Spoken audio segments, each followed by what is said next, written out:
Disruptive Technologies Transforming the Defense Industry. Introducing the panelists for the session, we have Mr. Rakesh Prasad, APL Apollo, Mr. Lalan Singh, Technical Head Aerospace and Defense, India ANSYS, Mr. Amitwa Chaudhary, Global Partner Director, IFS, and Mr. Ayush Mehan, Sales Engineer India and SAARC from Force Point. I request all our esteemed panelists to come on the stage and take their respective seats, and we have Dr. Latha Christie, Associate Director and Scientist G, DRDO, Ministry of Defense, as the moderator for this panel discussion. She has around 34 years of experience as a scientist with DRDO. After graduating with honors in electronics and communication engineering, she pursued her master's and PhD in aerospace engineering at the Indian Institute of Science, Bangalore. She holds an international executive diploma in project management from I2P2M in collaborating with George Washington University School of Business, Washington, D.C., USA. She was awarded the prestigious Professor Satish Dhawan Award for Engineering instituted by the Government of Karnataka for her outstanding achievements in engineering sciences for the year 2014, awarded by the Chief Minister of Karnataka.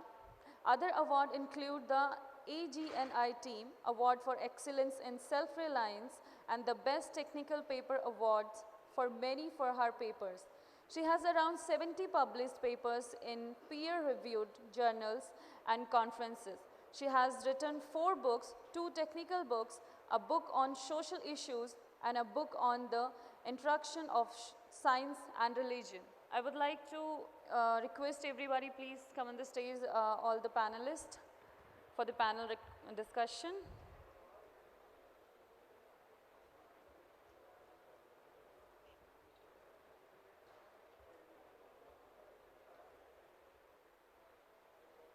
Thank you. A very good evening, ladies and gentlemen. I would like to welcome you all to the panel discussion on disruptive technology. I could see very senior defense officers here in the audience, and as a DRDO scientist, first and foremost, I would like to acknowledge your great sacrifices for the safety of our nation, and we are really proud of you. As we heard from various speakers, the warfare scenario is undergoing a paradigm shift. The warfare paradigm is now multifaceted. It's cyber warfare, bio warfare, electromagnetic warfare. Technology has dramatically disrupted the defense industry, and a deeper understanding of these technologies is the need of the hour. Disruptive technologies bring about a quantum change in the way we fight our war. Some of the disruptive technologies are cloud computing, artificial intelligence, augmented reality, virtual reality, robotics, big data analytics, small satellites, 5G, 6G, quantum computing, and cyber warfare, electronic warfare, directed energy weapons. Directed energy weapons that are used to disrupt, degrade, or damage drones, satellites, and their sensors using high energy lasers or hyper microwaves are no longer science fiction news. The use of swarm drones with artificial intelligence for military purposes has been a significant game changer in recent conflicts. To combat explicit and implicit threats, our defense forces have to build strategic deterrence and advanced combat capabilities that leverage the power of digital technologies. Critical outcomes like sovereignty and winnability of the war are hinging on defense digitization. So that's why this calls for a focus, firstly, on network-based integration across tri-forces and paramilitary forces. Secondly, sensing and surveillance system. Thirdly, big data analytics, and which are used for augmenting intelligence, surveillance, and reconnaissance. Then augmented reality, virtual reality-based troop training. And fifthly, next generation combat capabilities like Internet of Battlefield Things, The Internet of Battlefield Things is an innovative technology that includes the network of sensors, wearables, and IoT devices to create a cohesive fighting force and improve the operational effectiveness of military systems. So all these things point to the fact that defense digitization is a pressing need for building a digitally supreme force in the future. To carry out this, we need to have an ecosystem mindset. Defense networks need to be unified and modernized. This will enable seamless flow of information, data-based decision making, and a tight security protocols at the network level. So core areas like border security, critical premise security, Internet of Battlefield Things, big data should be conceptualized and operationalized as per a defined roadmap. So now, digital supremacy provides situational awareness and a strong communication network for voice, data, and video transmission that will transform the military's cloud computing system.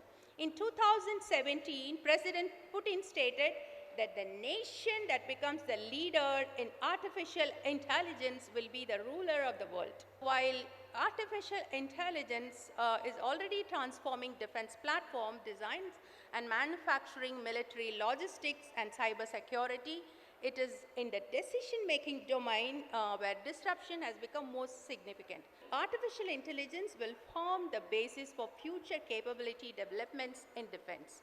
Artificial intelligence had three key major changes. Firstly, the miniaturization of processors, improving processing power.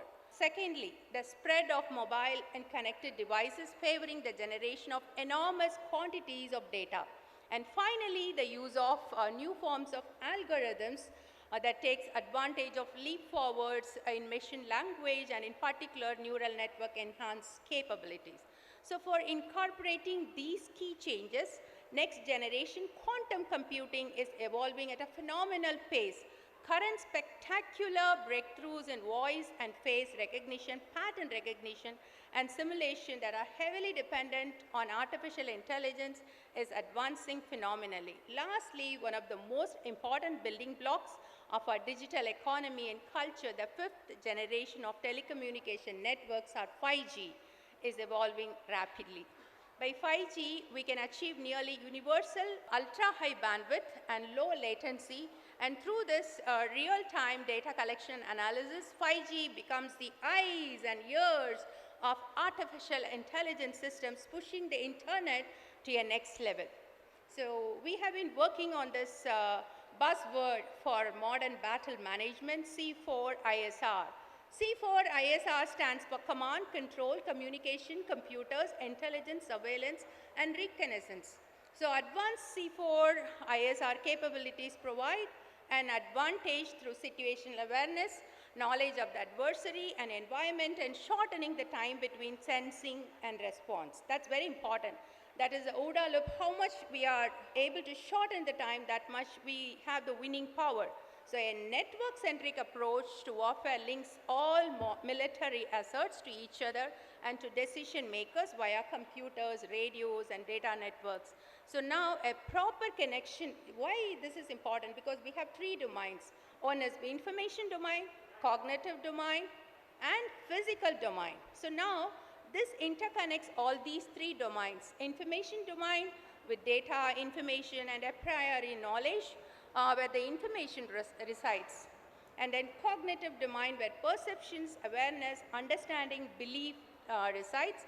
And physical domain where the military platforms like sensors, networks, weapons, and all resides.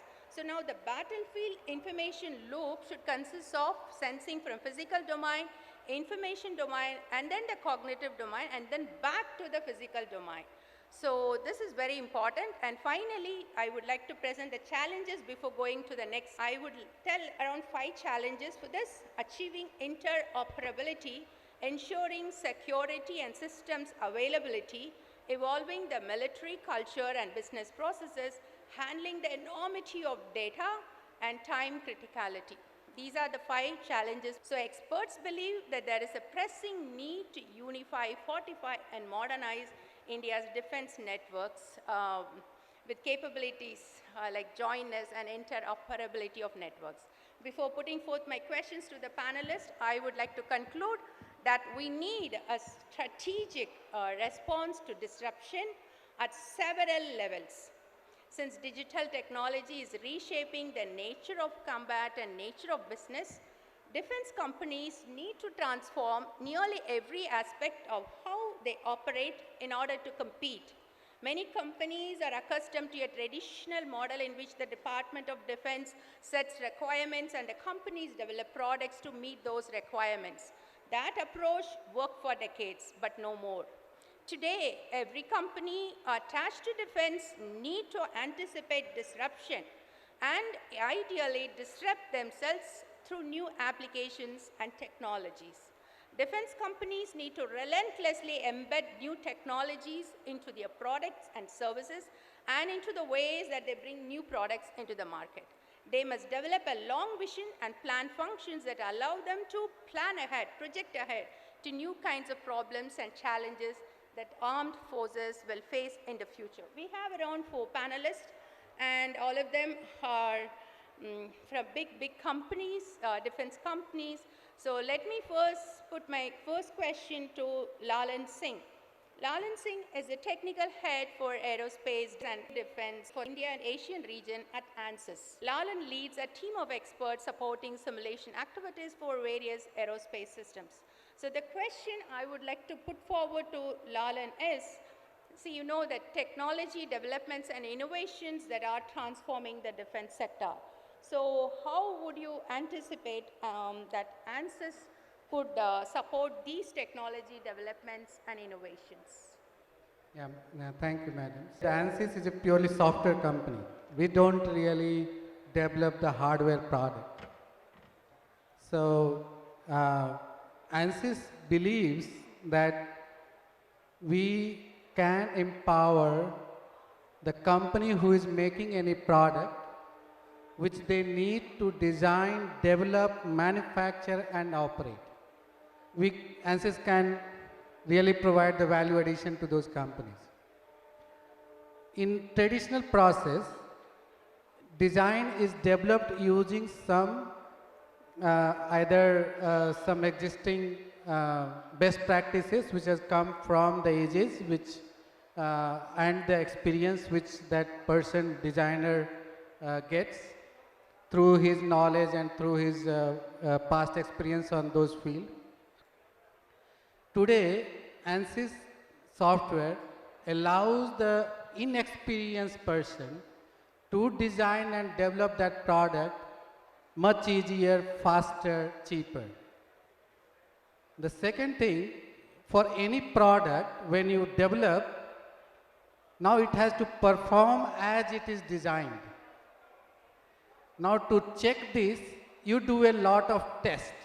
Do a field test, do a laboratory test, and so on. In traditional process, these tests are n numbers. You need to build many prototypes. You need to have the availability of the test facility. You need to have the availability and the money to invest in the test facilities. And some places you may not able to test at all. For example, hypersonic wind tunnel. Creating a wind tunnel for a hypersonic wind tunnel, to test a vehicle is a nightmare. It's a huge investment. It will take years to develop those kind of competence. Now you can use this virtual simulation platform to design, develop and test virtually, which will be actually correlated with your experiments, which will be doing, the final test.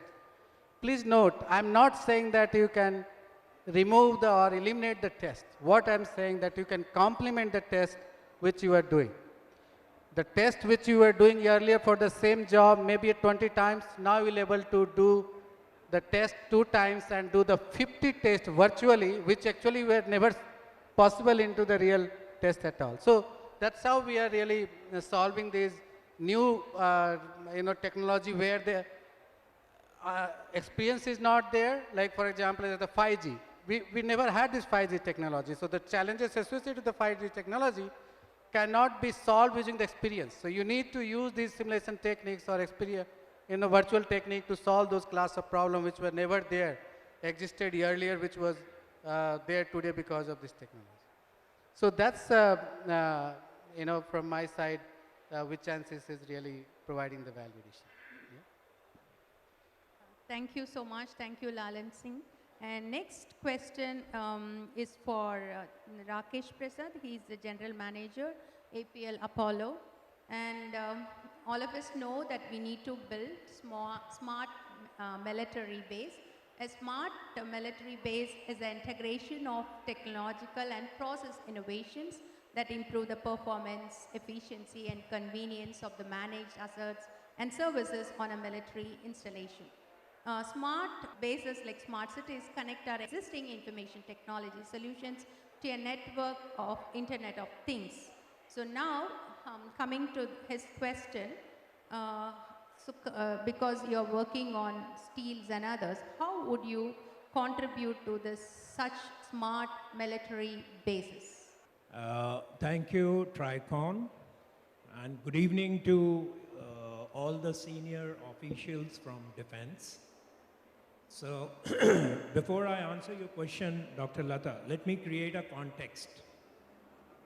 The context is, India is the first top 5 spenders on military importers, number 1. Already 2 industrial defense corridors have been set up in India. One is in UP and one is in Tamil Nadu for manufacturing each and every component, each and every, from jet fighter planes to uniforms, in this industrial defense corridor. The government of, my third point is, the government of India has allocated almost about 14.18%, to be exact, to defense. That comes to a whopping amount of 5 lakh crores in 21-22. So, we see this APL Apollo tubes, we see this as a very, very big opportunity, because we being from the construction building material background, and we being the largest manufacturer of structural steel in the country, with almost 50% market share. We have 10 plants all over the country, with a market capitalization of 22,000 crores, a turnover exceeding 9,000 crores, with 1 lakh fabricators working for us throughout the country, 50,000 distributors working throughout the country, 24 branch offices working throughout the country. So, what I mean to say, we are very, very close to the customer. So now coming, how we can, as your question, Dr. Latha, how we can add value to create a better military base. So, as I said, one of my senior officers, chief strategy officer, in the morning, he gave a presentation and he was sharing that how our structural tubes are smart enough. Now, when I use the word smart, I mean, number 1, how cost effective we are. As Dr. Latha said just now, there are a lot of things which are about to happen, a lot of transformations will take place, a lot of items will come into place, but this all will come under our infrastructure. It could be a commercial building, it could be an office building, it could be a ordnance factory, it could be an ammunition factory producing any such items, So, where we add value addition is, your cost of construction comes down. using our products, that is to be specific, using our structural steel. Now, as my Chief Strategy Officer in the morning shared, that we have been recently awarded 7 hospitals from Delhi government, and the completion time is 7 months. We are already halfway through. Whereas, if there would have been a conventional methodology of construction, it would have taken 1.5 years to 2 years' time. So that is where, point number 1, we are smart enough to bring down your cost. We are sustainable enough, we are eco-friendly. Since we are spread up throughout the country, we are almost very close to you. Right now, the buzzword going around is environmental, social governance, which is again a very, very important and a critical parameter for all the corporates. And let me assure you, sir, let me assure you, Dr. Latha, we are very strictly following this ECG. Now coming to the next point. We have been contributing in a big way towards the nation's development. You name an airport in India, and we are there. Starting right from Chennai up to Leh. Chennai, Bangalore, Hyderabad, Mumbai, Delhi, Lucknow, any airport, it's built up on our structural tubes. Coming to the next point. Any metro throughout the country, east, west, north, south, any metro which is running as on date, it's running on our tubes. We are registered with topmost government organizations like CPWD, which is the oldest organization in the country, almost 170 years old, And I'm very pleased to share with you the topmost project going on in India right now, which is Central Vista and Central Secretariat. We are also approved of our structural steel. So everybody knows how important is Central Vista and how important is Central Secretariat. Now, these are the few companies which I named: Airport Authority of India, metros throughout the country, NBCC, CPWD. Let me also add something more to it. We are also impaneled with the Dassault Rafale Aviation. They are coming up with a plant in Nagpur. We are also associated with one of our products with DRDO, Dr. Latha. We are also associated with, we empaneled with one of our products in DRDO in Pune, Calcutta, and Hyderabad.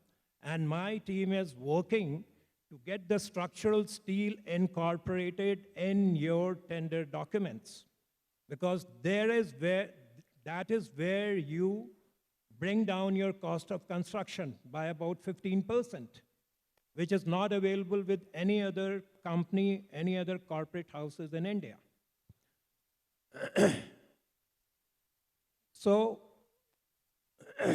having said all this, now coming to the next point, that is the theme of the discussion is disruptive innovation. Am I correct, Dr. Latha? Disruptive innovation and disruptive technology. Now, what does disruptive technology means in common terms? It means anything which you can challenge, which is being done in a conventional way. If you can challenge a process, if you can challenge a status quo, if you can challenge a particular product, that is disruptive technology. And disruptive technology only becomes successful when the cost effectiveness is there. Look at smartphones. Look at personal computers. Look at artificial intelligence, automation, robotics. These are examples of disruptive technology. So, coming to APL Apollo. APL Apollo is challenging the conventional methodology of construction, which is cost-effective, which is sustainable, which is eco-friendly, with very less lead time of 15 days, vis-a-vis my nearest competitor who takes about 2 months of time to supply you the material, less pollution, less dust pollution, less usage of water. So that is where APL Apollo can pitch in with building up smart military bases for defense. I'm through with it. Thank you. Thank you, Mr. Rakesh. And our next panelist is Mr. Ayush Main. He is from Force Point. He's the technical consultant for India and SAARC countries. They are working on the state-of-the-art cybersecurity solutions for defending the cyberspace. So my question to him is, what's the role of insider threat detection? Like you have in cybersecurity, the insider's role can be there as a threat. So how would you detect it, and how would you enhance nation security by finding out that? First of all, good evening to everyone. Very nice question, because a lot of time we have been asked by a lot of customers that why do I really need to worry about insider? Because those are my trusted users and I need to protect myself from the outside threats. And this has been the game of perception from last many years, that we need to protect ourselves from outside threats, because thinking has been always how I can protect and how can I put some kind of a threat-centric approach to protect the networks, but not at the user level, but at the perimeter level. But as if you see, over the last 1.5 years itself, the networks have changed drastically, right?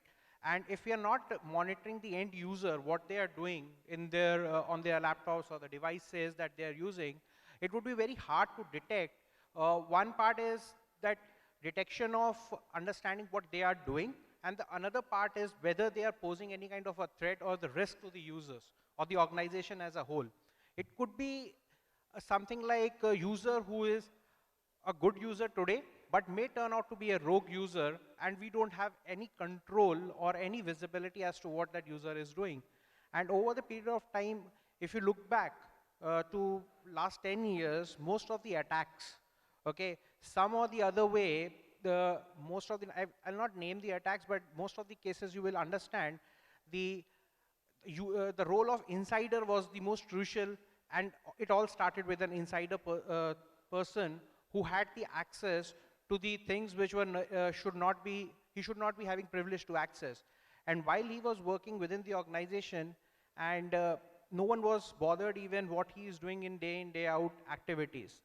And had that been reported at the right time, when his understanding, his usage changed in, let's say, a course of time, maybe a week, maybe a month or a 6 months or a year, that landscape would have been understood that this user is turning out to be a potential threat. So having said that, if we are not looking at those behaviors which are changing with time, and also putting across certain preventive measures, okay, it would be very hard to protect. And coming to the theme of today, when we are discussing with the forces and the people, senior officials, very important for us is to understand, someone in the morning was talking about drones, right? So if wrong person gets the hold of the control of drones, you can understand how devastating it could be. And if he starts sharing that information of drones, and we don't have checks and balances on that particular person who's operating that, it would be really difficult for us to have a very sustainable long-term nation security.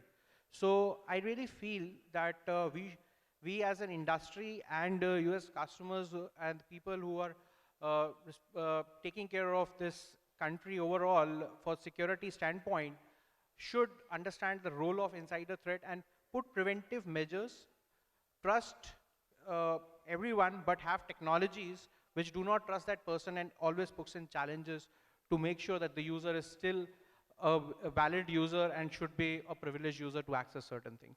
Thank you. Thank you so much, Mr. Ayush Mehin. The final panelist is Mr. Amitwa Chowdhury. He's from IFS. He's the Global Partner Director. So my questions to him is, can you kindly tell some of the applications from your side, applications of smart technologies, digital technologies, and material design for enhancing nation safety and development of smart military bases? Thanks, Dr. Latha, for giving me this opportunity. I have a pretty bad throat today, so apologies if it becomes difficult for you to understand what I'm saying, but I'll try my best. IFS, an organization with close to 40 years of experience, specifically in asset management, enterprise resource planning, and field service management. I'll stick to the agenda of today's conclave, which is aerospace and defense. We are leaders in asset management space across the globe with the likes of customers like Lockheed Martin, Saab Group, BAE Systems, Austell's, Huntington Ingalls, and so on and so forth. So it ranges from Navy to Air Force to military and every portion of aerospace and defense. Now coming to the specific question that was asked, what kind of technology or smart technology that IFS brings to the board? It would have been good to have the presentation, but I have my presentation lined up tomorrow where I'll talk in details about it. But specifically, there are two areas where IFS products focuses on. We talk about total asset readiness, and we talk about disconnected operations. If we have followed the distinguished speakers all throughout the day, each and every one, we're talking about one very specific area, which is availability of data to process them into information and channelizing them into strategy to win things. And with the kind of scale that the defense organizations work in India, we heard about the border road organizations' capabilities and their achievements. So it requires to work in a scale which ranges from Kanyakumari to Jammu Kashmir. So disconnected operations, operating in situations which are not conducive, where where we go out of network areas, we go out of areas where standard, very normal assets are available. That is where IFS applications pitch in. That is where we come into the picture to help organizations get connected even in disconnected situations. I'll talk about that in details when I have my presentation tomorrow, but that's in a nutshell what the answer of that question is. Thank you, Mr. Amitwa Chowdhury. And finally, I would like to thank Mr. Lalan Singh Ansas, Mr. Rakesh Prasad, APL Apollo, and Mr. Ayush Mehin, Force Point, and Mr. Amitwa Chowdhury, IFS, for taking part in this panel discussion, and all your participants for joining us. So the discussion suggests enhancement in the areas of digitization and building network-centric defense ecosystems to bolster combat readiness and modernization of battlefield operations. To enhance interoperability, every company and the defense services, the Triforce services, should join together and work together for our nation's safety. Thank you so much.